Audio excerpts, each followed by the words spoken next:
It's that time for pumpkins, gourds, and holiday boards. Hello, welcome to my channel. I'm Celeste with Board It Up. Today I'm playing around in my garage and I found myself a decent piece of utility board that I'm actually going to create a leaner board for the front of my house. It's the fall season coming up and it's time to get that decor going. So if you're interested in any future do-it-yourself tutorials on wood projects or home accents, just hit the subscribe button, hit that bell so you get future notifications. So we're going to get started with some sanding and see if I can get rid of these splinters.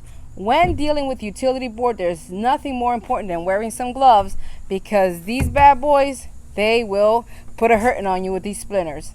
All right, let's get started. It's always best to go along with the grain of the wood, but as you can see, I'm all over the place. This was one rough piece of utility board. So it didn't matter how much, if I went along with the grain of the wood, I was really trying to get those splinters out. Now that the wood is looking pretty smooth, I'm going to take out my stain. Please make sure to stir your stain to make sure that all of the color is nice and mixed. For this board, I decided to use dark walnut from Minwax.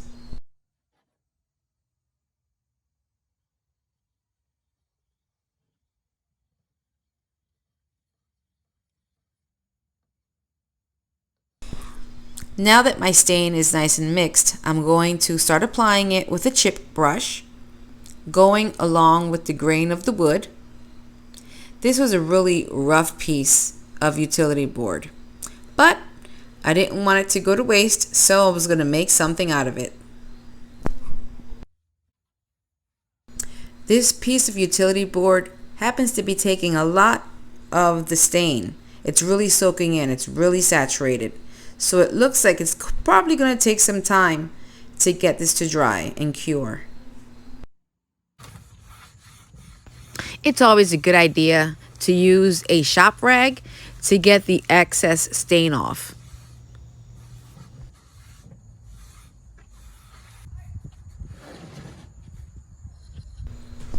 Now that my board is nice and stained, we're just going to have to give it maybe a day or two to let this dry. Alright, so I had to bring the project inside. It's raining outside and my board had already taken 2 days to dry. I had used the dark walnut and when I checked it yesterday, it was still like a little damp to the touch. So I didn't feel comfortable not letting it cure a little longer.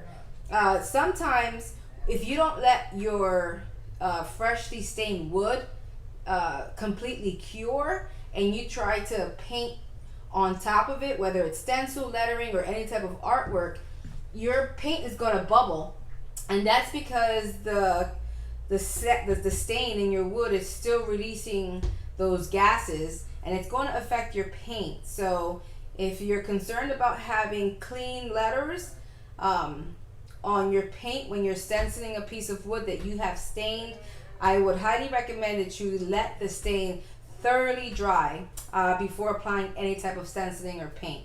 So I'm pretty comfortable that this has completely cured, and if it didn't, I mean, it is fall into Halloween, so if it isn't clean and perfect, it'll probably be okay since it's a rough board anyway.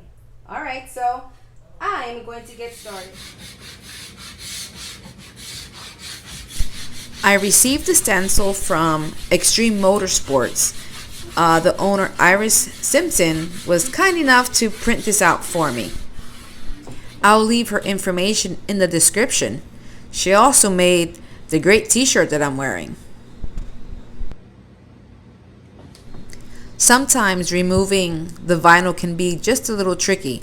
Make sure that when you're removing your vinyl from wood that's already stained, that you don't yank it off or be too rough, because you can actually pull some of the wood up, and that's not good.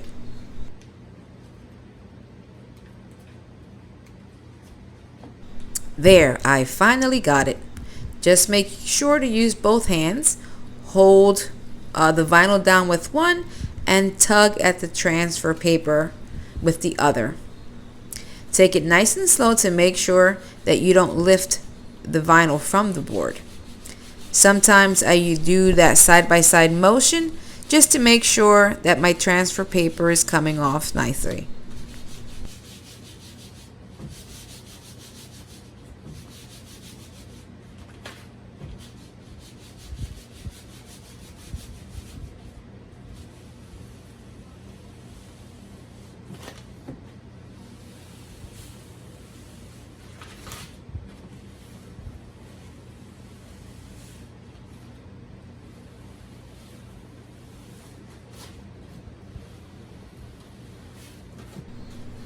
Finally, at the end, we got it.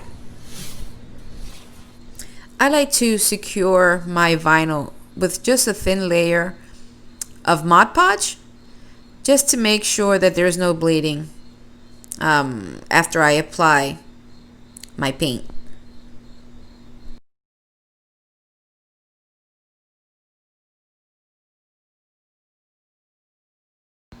Well, now I'm starting to apply the paint, and I am putting it on pretty thick. The paint that I'm using is Appleseed, I think is the name of it. It was a cheap little paint that I got off at the Walmart. But as you can see, I put down the Mod Podge first, and I'm putting this first layer of paint. I'm actually going to go over it with 3 layers. And it gets so thick, I don't really want to wait. So another tip when you don't want to wait long, there is no problem with rushing the process. I did get my blow dryer, and I start to dry it. As you can see, the blow dryer is really rushing the process, which was great because I really wanted to get this sign out. It was 2 days of rain. Everything was saturated, and I really wanted to get my decor out at the front of the house for some curb appeal. Well, remember how I said about letting your wood cure and letting it dry? This is what happens when you don't let it dry. Ew, you see those bubbles? Ugly. But we can fix it. If you want, you could sand it down a little bit and let it dry more, but I really didn't care. I was just going to let it continue to dry with the blow dryer and just probably hit it again with some more paint. I'm just going to get a nice end product. Since it is just an extra piece of wood from the garage, no biggie.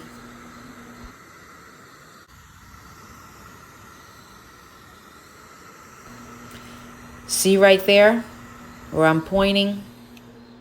That is all of the gases that was being released from the wood, and it's actually interfering with the drying process of the paint.